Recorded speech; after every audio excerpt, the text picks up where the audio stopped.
നമ്മുടെ രാജ്യം കണ്ടിട്ടുള്ള ഏറ്റവും വലിയ വിമാനാപകട ദുരന്തങ്ങളിൽ ഒന്നാണ് റീസെൻ്റ്ലി അഹമ്മദാബാദിൽ സംഭവിച്ചത്. എയർ ഇന്ത്യയുടെ ആ ഒരു വിമാനാപകടം മൂലം 242ഓളം ജീവനുകളാണ് നഷ്ടപ്പെട്ടത്, കത്തിയെരിഞ്ഞ് ചാമ്പലായി പോയത്.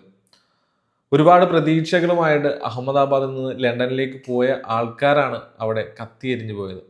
എനിക്ക് ഇതിനെക്കുറിച്ച് പറയാനുള്ളത്, ഞാൻ പലപ്പോഴായിട്ട് വിമാനയാത്ര നടത്തിയിട്ടുള്ള ഒരാളാണ്, അല്ലെങ്കിൽ വിമാനത്തിൽ യാത്ര ചെയ്തിട്ടുള്ള ആളാണ്.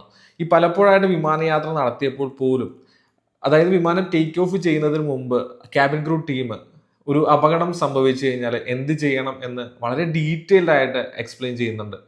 പലപ്പോഴും ഇതുവരെ അവർ പറയുന്ന കാര്യം ശ്രദ്ധിച്ചിട്ടില്ല എന്നുള്ളതാണ് വസ്തുത. ഒരു കൗതുകത്തിന് നോക്കിയിരിക്കും, പക്ഷെ അവർ പറയുന്നത് എന്താണെന്ന് നമ്മൾ കൃത്യമായിട്ട് ശ്രദ്ധിക്കില്ല.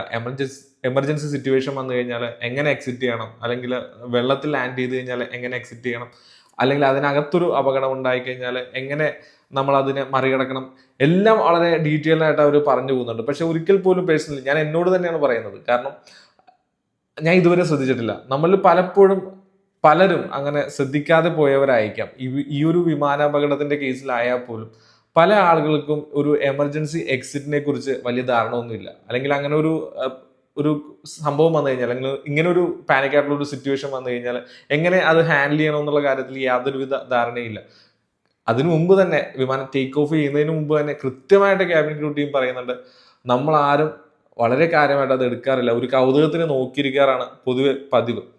നമ്മൾ കൃത്യമായിട്ട് അതൊക്കെ ശ്രദ്ധിച്ചിരുന്നെങ്കിൽ കുറച്ചുകൂടി ജീവനെങ്കിലും ഈ ഒരു ദുരന്തത്തിൽ നിന്ന് സ്വയമേ രക്ഷിക്കാൻ കഴിഞ്ഞാൽ എന്നാണ് എനിക്ക് തോന്നുന്നത്, ഈ ഒരു വാർത്ത കേൾക്കുമ്പോൾ തോന്നുന്നത്. എനിവേ, ഒരാൾ രക്ഷപ്പെട്ടു, എമർജൻസി എക്സിറ്റിലൂടെ ചാടി രക്ഷപ്പെട്ടു എന്നുള്ളൊരു വാർത്ത വരുന്നുണ്ട്. അദ്ദേഹത്തിന്റെ ആ ഒരു സമയത്തെ സമയോചിതമായ ഇടപെടലും അതുപോലെ മനസാന്നിധ്യവും എല്ലാം വർക്കൗട്ടായി എമർജൻസി എക്സിറ്റ് കൃത്യമായിട്ട് വിനിയോഗിക്കാൻ അദ്ദേഹത്തിന് പറ്റി.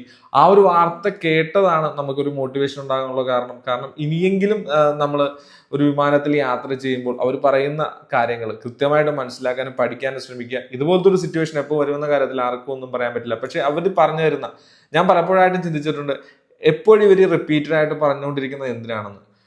അതിന്റെ ഒരു സീരിയസ്നെസ് ഇത്രയും വലിയ ദുരന്തം വന്നപ്പോഴാണ് എനിക്ക് തിരിച്ചറിയാൻ വേണ്ടി പറ്റിയത്. എനിവേ, ഇനി ഒരു പ്രാവശ്യം ഞാൻ ആ ഒരു വിമാനത്തിൽ യാത്ര ചെയ്യുമെങ്കിൽ, ഏതെങ്കിലും ഒരു വിമാനത്തിൽ യാത്ര ചെയ്യുമെങ്കിൽ അവർ പറയുന്ന കാര്യങ്ങൾ കൃത്യമായിട്ട് മനസ്സിലാക്കാൻ വേണ്ടി ശ്രമിക്കുന്നതാണ്. അതുപോലെ നിങ്ങൾ ഓരോരുത്തരും അത് കൃത്യമായിട്ട് മനസ്സിലാക്കാൻ വേണ്ടി ശ്രമിക്കുക. എപ്പോഴെങ്കിലും ആർക്കെങ്കിലും നമ്മുടെ ജീവിതത്തിൽ ഉപകാരപ്പെടുമെന്ന് എനിക്ക് പേഴ്സണലി തോന്നുന്നു.